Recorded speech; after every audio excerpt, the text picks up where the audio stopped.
and to talk a little bit about Chanuka. And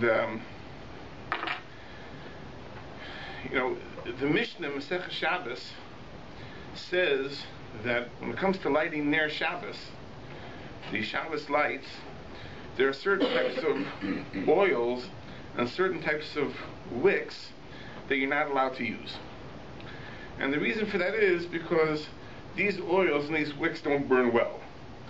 The wicks don't draw up the oil doesn't rise up through the wick, and we're scared you might come to adjust the flame on Shabbos, and that is a malacha, one of the forbidden labors, causing something to burn more rapidly, more effectively, is a malacha. So therefore the Chazal said you can't use these oils and these wicks for the Shabbos lamps. The Gemara says, however, that psilas ushmanim, the wicks and oils, which the Chachamim said you cannot use for Shabbos, madlikim b'hen b'Chanuka, you're allowed to use for the Ner Chanuka. And the Gemara says because the Ner Chanuka, first of all, is in the weekday, so there's no problem adjusting it, no prohibition. And even if it doesn't burn well, nevertheless the person fulfills the obligation. And even if it goes out because it's an inferior wick or an inferior type of oil, the halacha is you still fulfill the mitzvah. The halacha is kavsa ein zakuk la. Even if it goes out, you're not obligated to fix it. So the halacha is, well, it's not necessary. The halacha is that even though you can't use it for Shabbos, you can use it for Chanuka. So this Gemara at first glance is a technical point of law. That these types of oils, wicks, not valid for Shabbos, valid for Chanuka. But in Sifrei Chasidus, this statement is given a second meaning, a hidden meaning, a deeper meaning. It says as follows, that we know that a ner, a lamp, an oil lamp, has three parts. There is, first of all, the ner itself, which is the receptacle, it holds the oil. There is the shemen, the oil, which is in the receptacle, and there's the psila, the wick. And it's interesting to note, just point out that,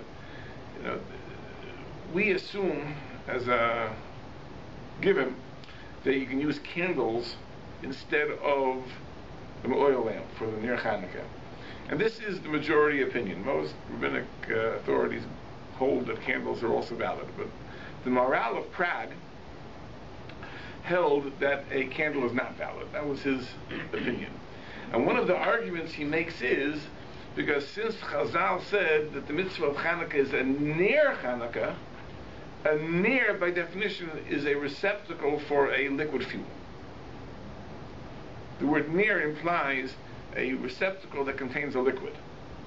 It's interesting to note. But those are the three parts of an oil lamp. You have the ner, which is the receptacle, you have the shemen, and you have the psila. The word nefesh, which is the soul of a human being, is an abbreviation for ner, psila, shemen. Ner, psila, shemen. The receptacle, the wick, and the oil. So the Ner Chanuka alludes to the soul of a human being. Now, I want to tell you a story that happened to me, my misfortune that occurred one day in Yeshiva last Wednesday morning. And maybe after you hear the story, you'll use this as an example of turning lemons into lemonade. But I had a tremendous embarrassment last Wednesday morning in Yeshiva. Really, it was just one of those things. It was just very, very odd. There's a custom in shul that you light Chanuka candles not only in the evening at Ma'ariv, but at Shachris also you light the candles. So I brought to the Yeshiva an oil menorah, and we're going to light before Shachris. And I run in just 2 minutes early, set it up, and I can't get the thing to light. It won't light. And I'm thinking, what's going on here? I tried this, I tried that. I thought maybe it's under the air conditioning vent. I moved the table somewhere else. It doesn't go. Anyway, so let me tell you what the problem was. And it dawned on me about after 10 minutes of trying what the problem was, and I rectified it, and it worked. Now they have a contraption nowadays for using, for lighting an oil menorah like this. You have a glass cup, and you have a wick, which is held in a tube, which holds it erect.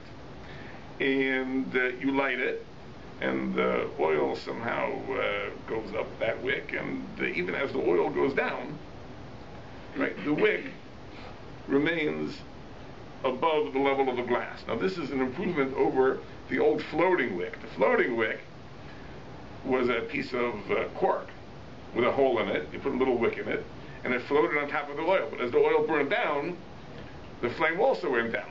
So after a while, the flame was not above the cup, it was in the cup. So this is a new trick, new scheme. You have this metal tube, and even as the oil goes down, it goes up. Now, so I said to myself like this. I said that I know from my experience at home where it always works, that even after the oil goes all the way down, it still works. So I figured, we only need it for an hour during Shabbos. It's not going to fill it to the top. It'll burn for 3 hours. I'll only fill it halfway, and it'll work. And of course it didn't. As soon as I would light it, it would just fizzle out. And I'm trying to think, why should that be? Because I know at home, when I do it, even after the oil goes down, it still burns.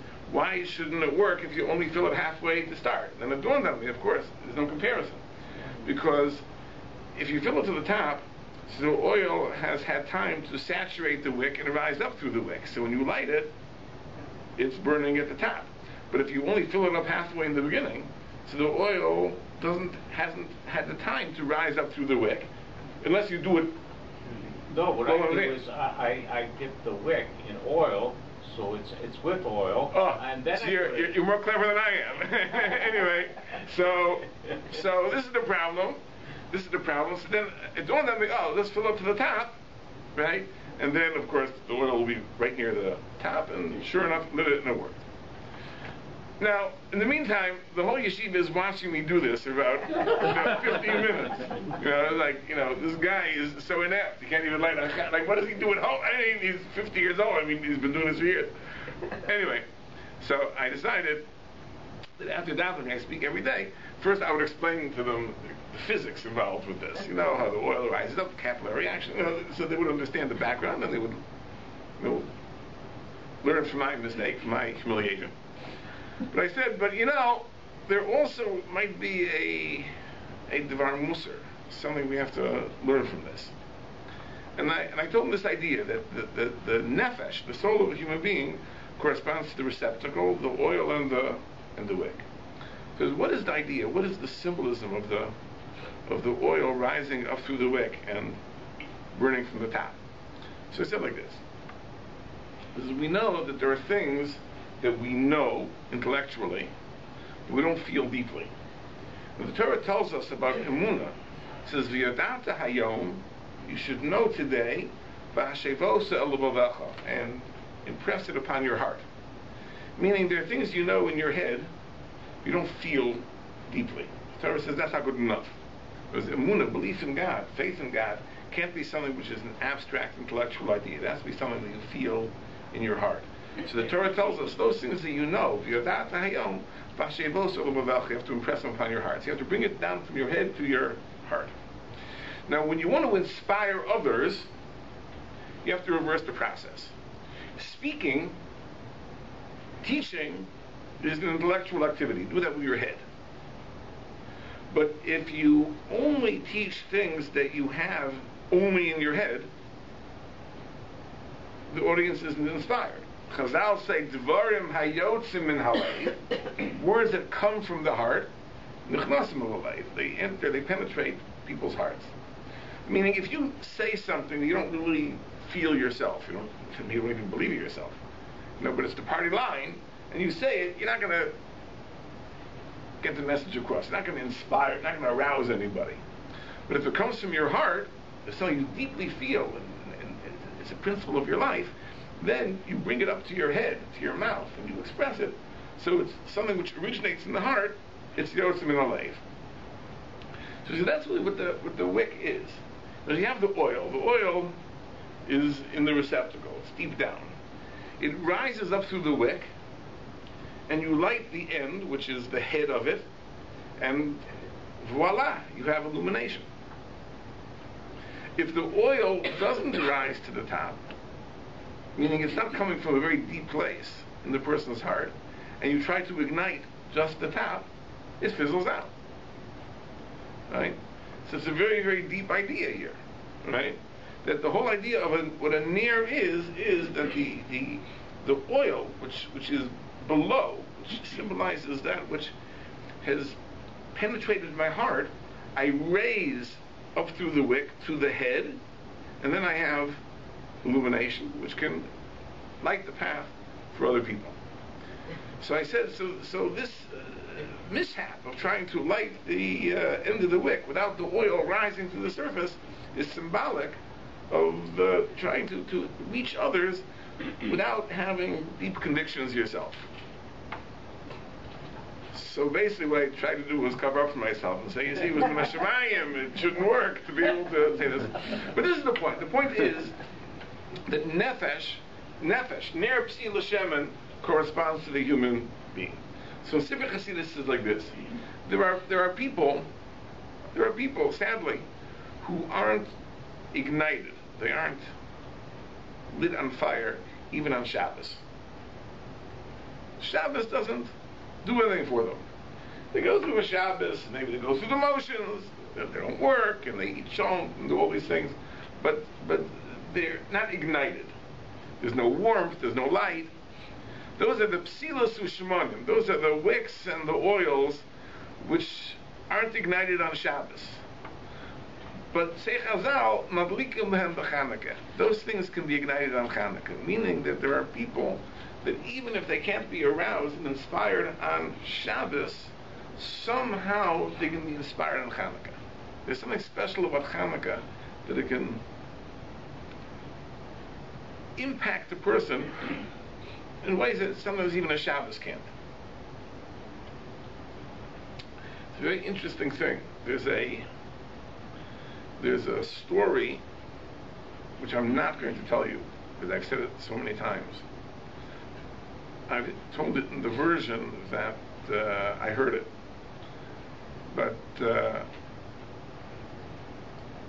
subsequently I saw a different version in a Sefer, and it was a great Rebbe David of Tolna was coming to explain something about the Ner Chanuka. I forget the whole context of the story, but about the Ner Chanuka. And what he actually said was like this. There's a very famous Gemara in Masechah Shabbos that says like this. Let's say a storekeeper puts a candle outside the doorway of his store. Instead of being in the store, he puts it outside the doorway. And a camel with a heavy pack of flammable material passes by, and it catches fire by the storekeeper's candle. And the camel keeps going on. The camel driver is oblivious, and the burning material ignites the next building and sets a fire. So the Gemara says that ultimately who's responsible? The storekeeper who put the candle outside. Shouldn't have put it outside. He should have foreseen that a passing animal with a load, it would catch fire and the fire would be transported. Says the Gemara, but by Ner Chanuka, if it's a Ner Chanuka which you put outside the door, then the chenveni, the storekeeper, is not liable, and the camel driver is liable. Because Chanuka, everyone is meant to know that there are candles outside, because that's the halacha.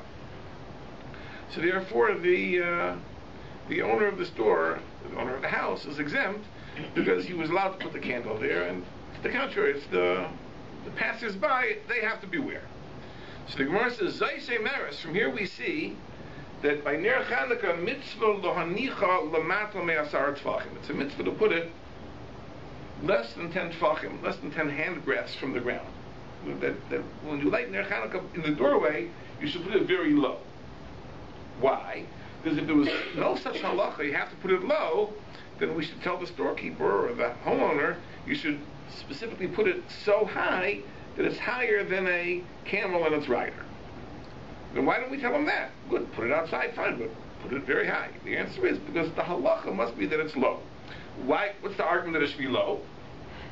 So the Rishonim explain, because you want to make it clear that Ner Chanukah is not for the purpose of illumination. So when you want to light up a room, you put the lights high. So here, to show that it's not for the purpose of illumination, there may be an insistence that you put it specifically low. So the Gemara says that lachatchila, preferably, when you lighten the doorway, you should put it so low that it's within 10 tefachim of the ground. A tefach is the width of a hand, but 4 inches, within 40 inches of the ground. Of course, we lighten the windows, so the window sill is usually higher than that, so it's not practical. But in the places where they lighten the doorways, like in Yerushalayim, that's the custom, so the proper way is to light it low within 40 inches of the ground. This much it says. The Ner Chanukah is within 10 tefachim of the ground. So Rabbi David of Tolna said an amazing thing. There's a Gemara in Masechah Sukkah that says, Me'olam lo yarda shchina lamata me'asar tefachim. That the Shechina, the divine presence, when it came down, it never descended within 10 tefachim of the ground. It was even when the Shechina came down to earth, it never came down within 10 tefachim of the ground. And lo olu Moshe ve'Eliyahu l'mala me'asar tefachim. When Moshe and Eliyahu ascended to heaven, their feet never rose more than 10 tefachim above the ground.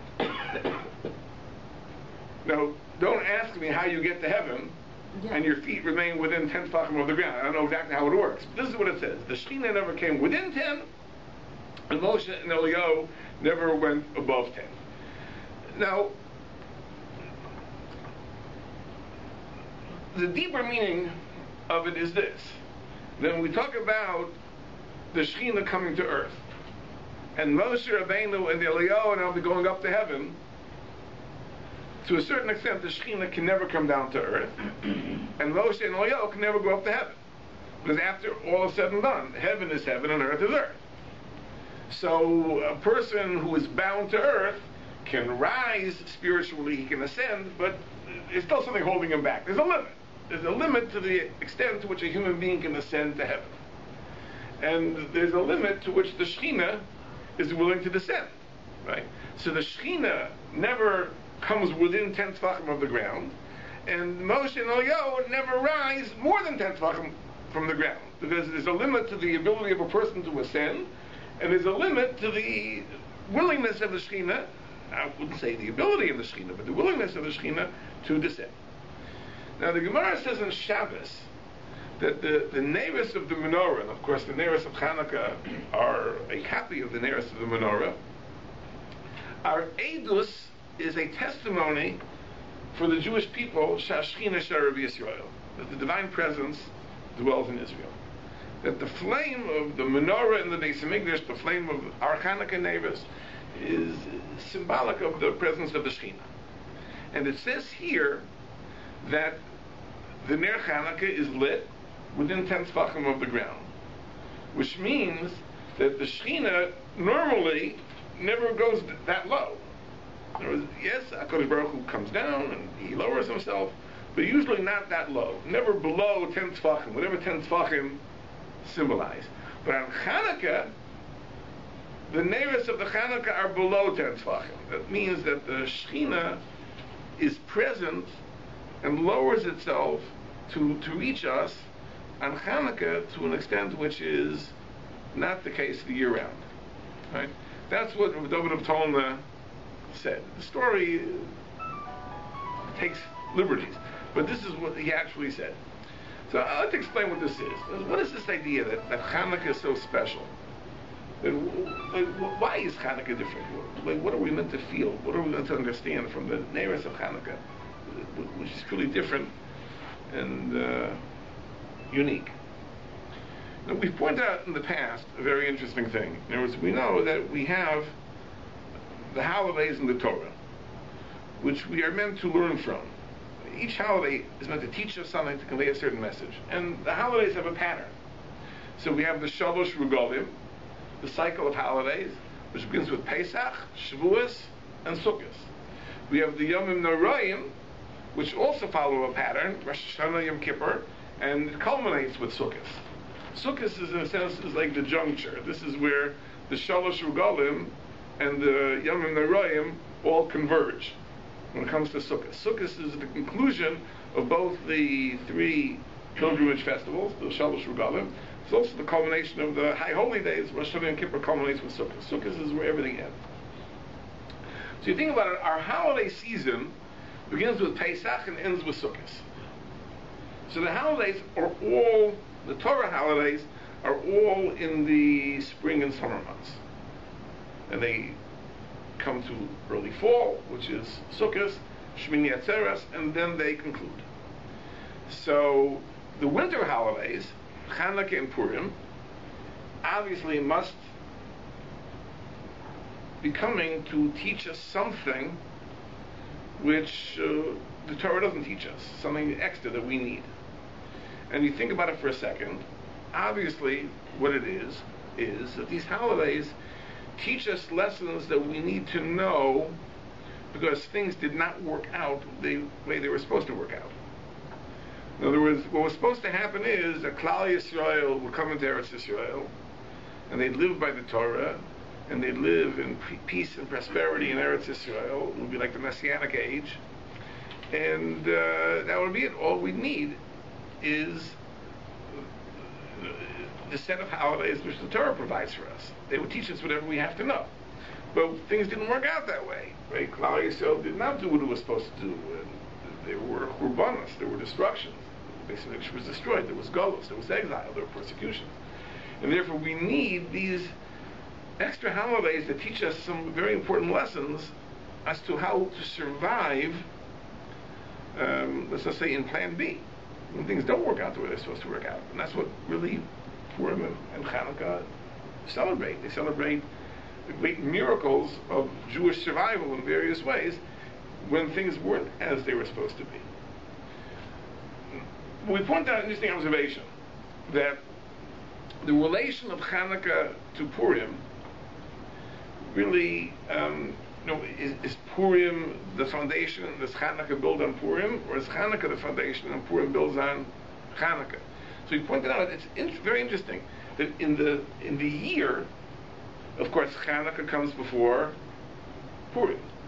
So it must be in some sense, as we travel through the year, Chanuka is the foundation, and Purim builds on Chanuka. But historically, we know the opposite is true, that the story of Purim came first, and then the story of Chanuka came afterward. So in one sense, it must be, in the sense of the cycle of the year, that the lesson of Chanuka is more basic, and the lesson of Purim builds on that foundation. But in another sense, it must be that the lesson of Purim is more basic, because historically it happened first, and the lesson of Chanuka comes on top of that. So we really can tackle this from two angles. Let's talk about the historical angle. The fact that Chanuka came first, Purim came first, and Chanuka follows. Now, let me share with you an idea that the Mekubalim tell us. And this is a little complex. Because we know that there are certain attributes of the Ribono Shel Olam called the Sfiros. Two of the Midos are called Chesed and Gevura. Chesed is kindness. This is God sharing, bestowing, gifting to us blessing and prosperity and vitality and health, all the things we would want. This is a function of God's Chesed. Then there's Gevura. Gevura is a function of God's restraint. God withholds. He holds back. Unless we're totally deserving, we don't get it. That's Midas Adin, that's strict judgment. So we have two poles, Chesed and Gevura. From Chesed and Gevura, we derive two other Midas, called Netzach and Hod. Right? Netzach is called dominion, And hod is empathy. Empathy. Now, it's like this, and this is a little subtle. Let's say you have a person, and obviously anything we're going to say about God is only a mushal. It's only an allegory that can perhaps help us understand how this person God's in. So you have a person, and the person is contemplating, should I be generous and kindly and give, or should I withhold? Should I withhold? There can be two sets of considerations. One set of consideration is from the perspective of the giver. The other set of considerations could be from the perspective of the recipient. This is a fact that the people that are giving people ultimately exhaust themselves. You give, and then you discover after a while you're running on empty. There's nothing left. I think I've told the story in the past, a very lovely story of the Sfasemes. The Sfasemes, the Ger Rebbe, was once going on a trip by train. So his Hasidim accompanied him to the train station. And there's a big crowd. Rebbes don't travel light, a lot of people. And as the Rebbe got onto the train, one of the Hasidim said, perhaps the Rebbe will say a few words, in parting, something. So Sfasemes said like this, he said, look at the train. He says, the locomotive, right, pulls all the cars. How does the locomotive have the strength to pull all the cars? So someone said the answer is because the locomotive keeps its steam inside. If the locomotive would let it steam out all the time, it would never have the energy to pull all the cars. And with that, he got on the train. I'm not a Rebbe. I have no plans of becoming a Rebbe, but I understand it. But you're a Rebbe, and you're called to teach, to inspire, to preach, to answer questions, to address problems. After a while, you burn out. You're totally exhausted. So there are considerations from the Rebbe's position. On the one hand, there's a desire to give and to help and to share. On the other hand, you can burn yourself out, and then you're not good for anybody. Not good for anybody. To parents too, right? Now, the parent can give and give and give and give and give, and then you're so exhausted, you don't have any patience, you don't have any time, you don't have any interest, and then you're not good for anybody. You're good for nothing. So there are considerations that have to be weighed. Now, how this applies to the Ribono Shel Olam, who knows? But the Mekubalim tell us this, that totally apart from the needs of the recipients, there are considerations from HaKadosh Baruch Hu's end, whether he should be mischased or whether he should hold himself back. What those considerations could possibly be, that's something which we can't understand. But the Mekubalim tell us this. Now there's another set of considerations, which is, what is in the best interest of the recipient? Now, let's look at it this way. Let's say, for example, you have a young child who's learning how to walk. And you really care for the child very much. And you want to make the child's life as pleasant as possible.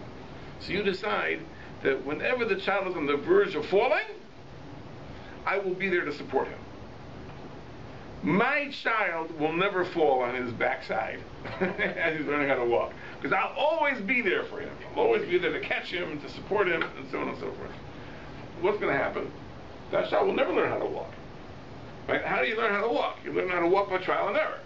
As you try this and you see that didn't work, I fell on my backside. So the next time I have to hold my body a little differently, realign the center of gravity to stay erect. So sometimes you really have to hold yourself back. You have to allow that person to make his own mistakes and to learn from his mistakes, to be able to develop his own talents and so on and so forth. So this is between Neitzach and Hod. Neitzach derives from Chesed, but it dominates, it controls. It controls. And Hod is empathetic. It gives you space. It allows you to be yourself. In that sense, it derives from Gevurah. It derives from restraint. It's God holding himself back, not because of considerations from God's end, but from considerations from the recipient's end. But just to illustrate this distinction, the Rosh in the Sefer Pardes, in the Sefer Tomer Devara, says, based on the Zayar, that Torah shebechsav comes from Neitzach, and Torah sheba'al peh comes from Hod. Well, what does that mean? It sounds like mysterious, but it makes a lot of sense. In Torah shebechsav, there is no room for human creativity. Torah, this is a text, it's given by God, this is the way it is. You can't change it, you can't amend it, it's not subject to your input. This is it. It's given by God to you. You want it? Here it is. So that's the function of Neitzach. That is God giving in a way that dominates, in a way that, in a sense, controls. There's no input from your end. There's no space for your creativity. This is it. Here it is. Torah Sheba'al Peh, the oral part of Torah, there's already an area of Chidushay Torah, original interpretation, original application, where a person can express his creativity, right? Where a person can make an original contribution. That's already the idea of Hod. Because I give you the space for your creativity. Of course, it is an influence from God. It is a gift from God. That ability to be creative is a divine gift. But it's a gift which God doesn't control you. God gives you space. Human relationships, you can have that. You can have Neitzach relationships, and you can have Hod relationships. Right? I thought Rabbi Kaplan writes in one of his books that in the marriage, you have Neitzach marriages where the husband actually controls his wife. Don't go out of the house. You can't work out of the house. You have to be there all the time. Then you have whatever you want. Let's go. You're free. The perfect balance, the machriya, is called Yesod. Yesod is the perfect balance between Neitzach and Hod. Tiferes is the perfect balance between Chesed and Gvura. But these are mystical ideas. It says in the Mekubalim that Purim corresponds to the Midah of Neitzach, and Chanuka corresponds to the Midah of Hod. This is what it says. This is what it says. That Purim relates to Neitzach, and Chanuka relates to Hod. Now, so what could that possibly mean? So I'd like to point out that when we study a little bit, even at the superficial level, the state of the Jewish people going into the Purim story, as opposed to the state of the Jewish people going into the Hanukkah story, we see a very, very big difference. Very big difference. Now, there's a Ramban. The Ramban is commenting on a very famous Gemara in Masechah Shabbos. The Gemara in Shabbos says that in the aftermath of the Purim story, the Jews are so happy. It says, Kinu l'kiblu ha'Yehudim. The Jews, they ratified and they accepted the holiday of Purim. That's what the pasuk literally means. But Chazal say that Kinu l'kiblu means that Kinu mashekiblu kfar. They re-accepted that which they had already accepted before. There was a new acceptance of Torah. That the original acceptance of Torah, in some sense, had lapsed, and therefore, in the aftermath of the Purim holiday, they were so happy and so grateful to God, they re-accepted the Torah. They ratified that which they had previously accepted, and it lapsed. The Ramban wants to fill in the background. Where did it lapse? What do we find before the Purim story that indicates that somehow the acceptance had lapsed? So the Ramban in Masechah Shabbos quotes an amazing medrash. The medrash says that in the days of Yecheskel, the prophet Yecheskel, which is right before the Purim story, it was during the 70 years of the Golus Bava, it says that the Jews came to Yecheskel and they said, Rabbeinu Yecheskel, Rabbi Yecheskel, they said, we're going to ask you a question. Eved shemachrei Rabbo. If you have a slave whose master sold him to someone else, or Isha shegir shabayla, or a woman whose husband divorced her, klum yesh zeh al zeh klum. Can the original master have any claim on the Eved's services? Can the husband, after divorcing his wife, have any claim on the wife's services? Obviously not. The relationship has been severed.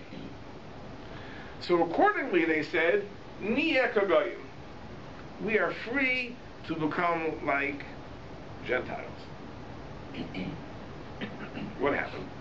Keep in mind that the destruction of the first base of Mikdash, the Golus Babel, was a cataclysm in their thinking.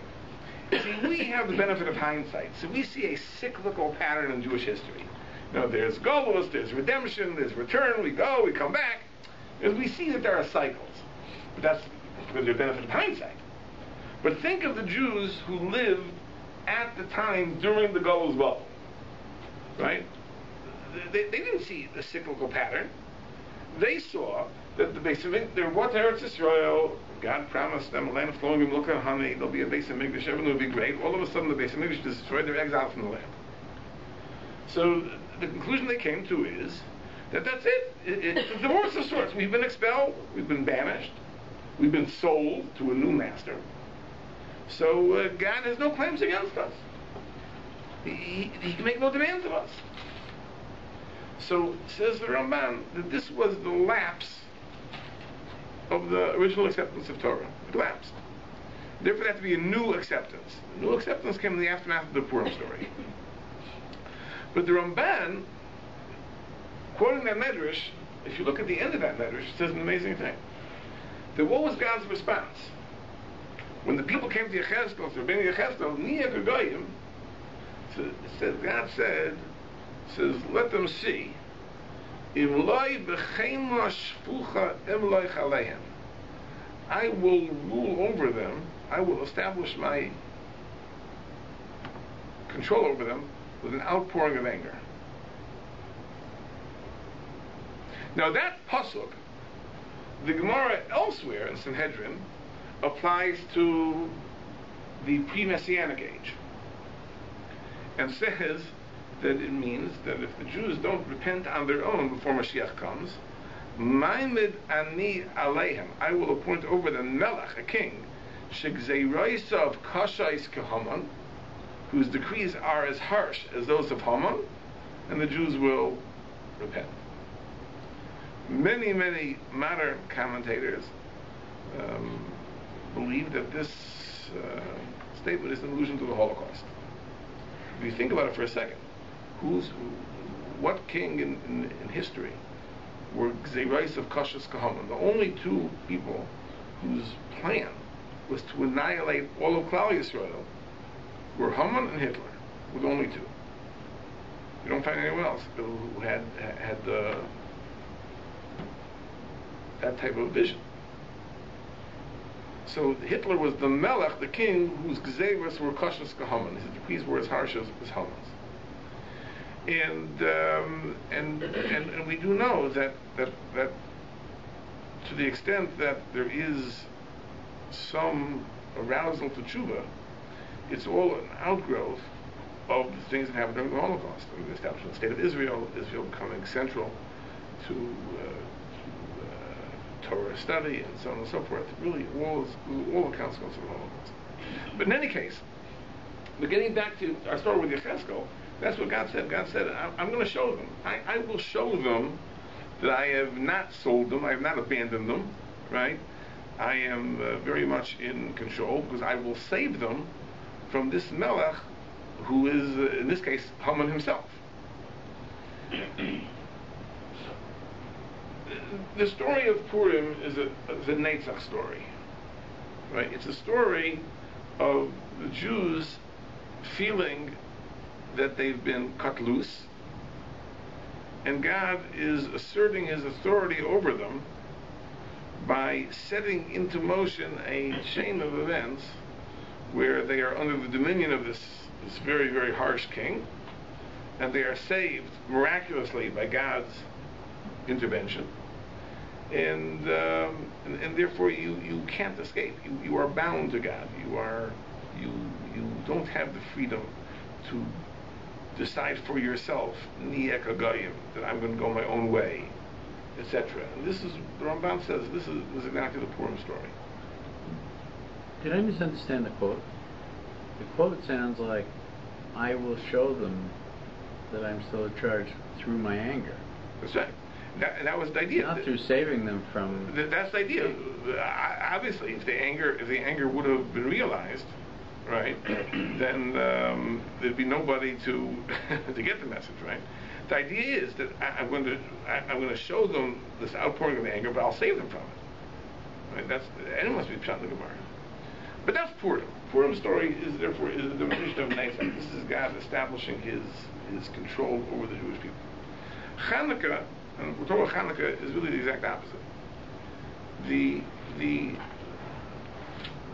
Bach, one of the commentators of the Shulchan Aruch, in beginning of Chanuka, writes that the period in which the Chanuka story took place was a time of spiritual malaise within Klal Yisrael. Now, this was a time, we talked about this I think last week, a time where Jews had the wind knocked out of their sails, if you will. The temple, yes, did exist, but it was becoming increasingly irrelevant to people's lives. It no longer was something which inspired them. It was no longer something which uplifted them. It was no longer something which they were attracted to, drawn to. It was just they had lost interest. They had lost interest. And it's very much like the times we live in today. Baruch Hashem, we have many synagogues and yeshivas and so on and so forth, but to a very, very, very, very large segment of our people, it's irrelevant. It's of no interest. It doesn't speak their language, doesn't address their condition. They just don't. It's irrelevant. It's irrelevant. It's an interesting thing. Many of us, when we think of the Jewish people, we think everything is great because our yeshivas are full and our shuls are full, and so much good is being done. And that's true. That within the 5% of people who have some connection to Torah, things are great. Their children are learning in yeshivas, and they're coming to shul, and they're davening and doing mitzvahs and giving a lot of tzedakah, and everything is fantastic. We're up to 95%. Where nowadays you don't talk about the 5 and the 95, talk about the 1% and the 99%. That's the modern metaphor. We have the 99% and the 1%. So the 1% is doing great. Well, the 99%. This is the problem. The only problem is that the 99% want to occupy Wall Street. They don't want to occupy our synagogue. They're not interested in occupying our synagogue. We're happy to stay away. So it's a very serious problem, and we lull ourselves into a false sense of satisfaction because we tell ourselves everything is great. Everything is great. We're things are booming. Things are coming up roses. But the reality is that whatever it is we're offering seems to be of very, very little interest to a very large segment of our people. I once had a very interesting conversation with Rabbi Skobach, who's the director of Jews for Judaism, anti-missionary work. And I asked him, tell me, he says, why are Jews attracted to fundamentalist churches and messianic synagogues? Like, what are they offering that the traditional synagogue is not offering?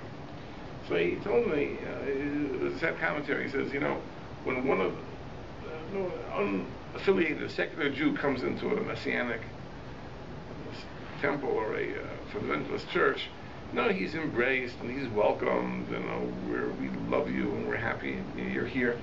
When such a person stumbles into a synagogue, the first thing someone says to him is, "You're sitting in my seat." It's true. It's so not a laughing matter that if we didn't laugh, we would burst into tears. But it's true. It's so true.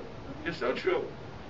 And there are answers and there are explanations. I mean, one point which is important to know is that anything worth doing in life has a high learning curve, and that's sadly, that do we want Judaism for dummies. Now, we don't want that. Right? We don't want to dumb it down. On the other hand, but as a result, it's not accessible to the person off the street. And one of the real tragedies of outreach is that even if you get a person in the front door, but where do you send them after that?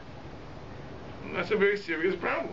In other words, you bring a person up to a point, but then there's no community into which he can be absorbed and in which he can feel comfortable and so on.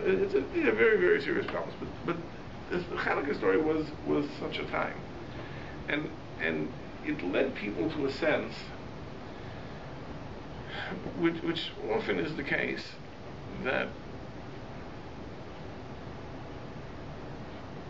how important am I to God anyway? Like, does he really care? Does it make a difference to him? If it doesn't make a difference to him, why should it make a difference to me? He's a busy man. He's running the world, right? He has a lot of things on his plate. Does it really make a difference to him whether I do a mitzvah, I don't do a mitzvah, I go to shul, I daven, I give stuff, like, like why? I think there'd be a lot of people, if they would genuinely believe that God does care about them, they probably would respond. I think most people's attitude is that God doesn't care. And, you can rationalize that by embracing a conception of God that God is impersonal, God is a force, he is light, he is energy, he is love, he's not a person in the sense that he relates to me, he hears me, he responds to me, he reacts to me, he has requests he makes of me. That doesn't exist. God becomes an increasingly abstract figure and therefore as a result irrelevant to most people's lives. And that may have been the case. I don't know if we point out in this class, but Hellenist philosophy, for Aristotle was not an atheist, but he didn't believe in a personal God. He believed in an impersonal God.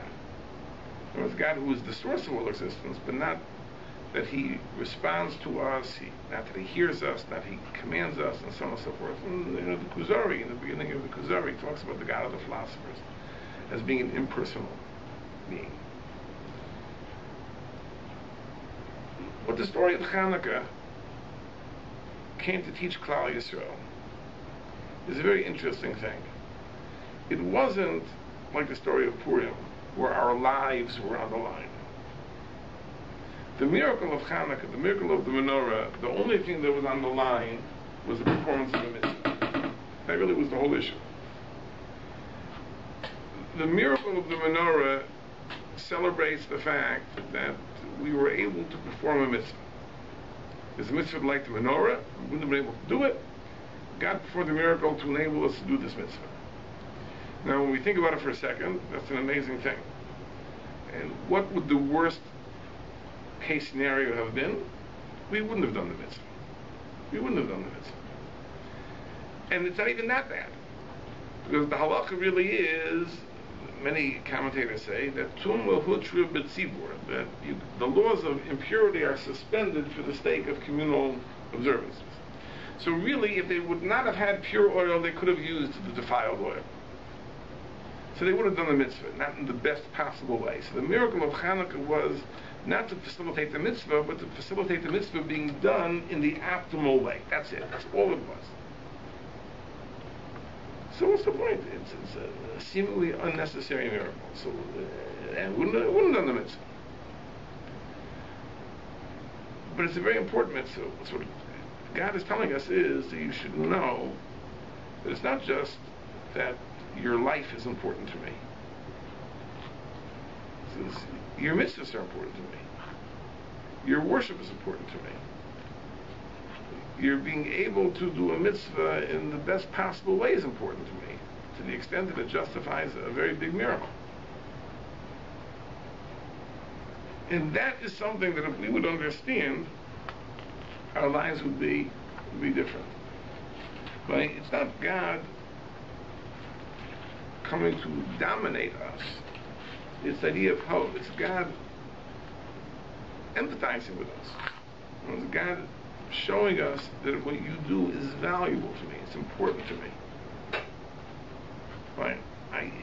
I would be poorer without it. And therefore I will suspend the laws of nature so that you should be able to do this mitzvah in the best possible way, the Hebrew, in a beautiful way, with oil that's pure. And if a person would understand that, his life would be different. The person can keep Shabbos and nevertheless wonder, like, is this really important to God? Does it make a difference? Okay, Shabbos is very pleasurable. We eat, we drink, we spend time with family. It's very, very nice. But does God really care? Is it important to Him that we keep Shabbos? And as a result, there are people that are uninspired even by Shabbos. Even on Shabbos, they can have their doubts. They don't know. They don't know. It's pleasant, but is it meaningful? Does God really care? Those people that can't be inspired even by a Shabbos can be inspired by a Chanuka. If you think about what Chanuka teaches us, it's a fantastic thing. It's a fantastic thing that our mitzvahs, our little flames, are important to Rebbeinu Shalom, are important to Him. And if even that is important to Him, then we are important to Him in ways that are unimaginable. So when we contemplate tomorrow coming to shul and davening, if we would pause for a moment and say, the tefillah I'm about to say is very, very, very precious, is very special to the Rebbeinu Shalom. We would daven differently. When we think about a mitzvah, purchasing an object for a mitzvah, right? This is very, very, very important. And when we buy something for ourselves, we are very, very precise. Very, very precise. There are people, they can lecture you for hours about the virtues of their vacuum cleaner. When they had to decide, to get this vacuum, I went to consumer reports, I evaluated, I tested, I tried, I determined this is the vacuum cleaner. Other people will be a car. When it comes to a car, especially a car, I remember I bought a car, and so the fellow that I was dealing with says, well, what color do you want? So I said, it makes no difference. Whatever you have. He says, what color upholstery you want? So it makes no difference, whatever you have.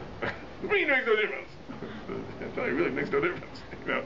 As far as I'm concerned, it'll start, I'm happy. That's the one thing. It says, I have to know that in the morning the car will start. Right? If I get up in the morning and the car won't start, that's it. I can't survive. But if it'll get me where I have to go, couldn't care less what color it is. I shouldn't say that. I once was visiting Lakewood, New Jersey. And I rented a car in the airport, right? And they told me they didn't have the car I asked for, but they can give me another car. So, but it's yellow. Is that all right? I said, fine, no problem. Right? So but it dawned on me as soon as I took it to Lakewood, right? that it's a Yeshiva Shatan. Everyone was looking at my yellow car. Like, who is this guy? Like, where did he come from? The yellow car. Anyway, but the point is, but sometimes something which is personal can be very, very important. There are things that, by the way, that are important to me. I'm embarrassed to say, and I could also, lecture you for an hour on the virtues of this versus that versus this versus that. So everyone has their things. Some things are important, unimportant, but the things that are important to us, we are very, very particular about. But if we would understand that many of the things we do are important to the Rebbeinu Shalom, we become more particular about them. It would make a bigger difference. Right? So why is it not important to us? It's not important to us because we think it's not important to Him. So if it makes a difference to Him, why should it make a difference to us? Because that's what Chanuka teaches us. Chanuka teaches us the value of a mitzvah, of our mitzvahs, our observances to the Rebbeinu Shalom. They're precious to Him. He really cares. It really makes a difference to Him. He notices. He's interested. He yearns for it, if such a thing could be said. And therefore, That's why he made a miracle, not to save our lives. Right? The Nes HaMilchama perhaps was that. But the Nes of the Shemin of the menorah was to facilitate a mitzvah. That's all it was. To facilitate a mitzvah b'hiddur in the most beautiful way. And that teaches us how precious we are to the Rebbeinu Shalom. And you reflect upon that, you think about that. That could be a hisorus, an arousal, which we don't have the entire year. It's only Chanuka. It's the only time we have such a thing. There's no other miracle or historic episode which teaches us this lesson. It's only Chanuka. It's only this. There is no other time. No Pesach, Purim. There was much more on the line. It was a question of Jewish survival. It's okay. It's very important to God that we survive as a people. But that a single mitzvah is precious to Him. That's something which is truly unique about Chanukah. That's the Hod of Chanukah. That's God not controlling us. It's God giving us space to feel vital, to feel important, to feel worthy. That's an amazing, amazing thing. If we could integrate that, then probably our lives would be different. I think that's a little bit of what Chanukah is all about. So everyone should savor these last couple of days.